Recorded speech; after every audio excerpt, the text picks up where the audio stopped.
আশ্রয়, তাহলে আরো ভয় লাগবে কিনা? এবার তার কাছে আরো ভয় লাগতেছে।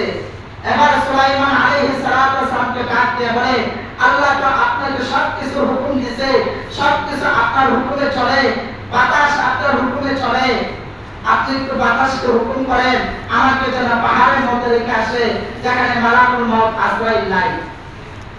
আবার বাতাসকে হুকুম করলেন, বাতাস ওই মন্ত্রীকে পাহাড়ের মধ্যে রেখে আসলেন।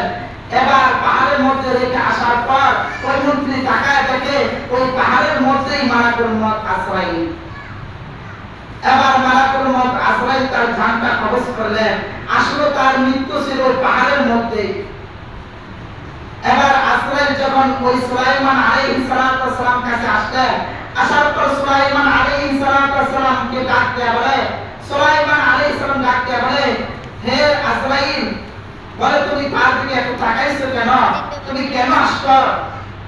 আজরাইল বলে, আল্লাহ তাআলা আমাকে হুকুম দিয়েছে তাকে জান কবজ করার জন্য, কিন্তু তার জান কবজ হবে পাহাড়ের মধ্যে, কিন্তু আমি পাহাড়ে গিয়ে দেখি সে পাহাড়ের মধ্যে নাই, সে এই মজলিসের মধ্যে। এই জন্য আমি এই মজলিসের মধ্যে আসছি যেন সে আমার ভয়ে ওই পাহাড়ের মধ্যে যায়। আসল কথা তার মৃত্যু ছিল কোথায়? পাহাড়ের মধ্যে। এই জন্য এখান থেকে পাহাড়ের মধ্যে উসিলায় নিয়ে গেছে। এই জন্য যার যেখানে মৃত্যু সে সেখানে যাবে। বলে যে এই তো কিছুক্ষণ আগে লোকটাকে দেখলাম বাজারের মধ্যে গেছে, এই তো কিছুক্ষণ আগে দেখলাম সে রাস্তার মধ্যে গেছে।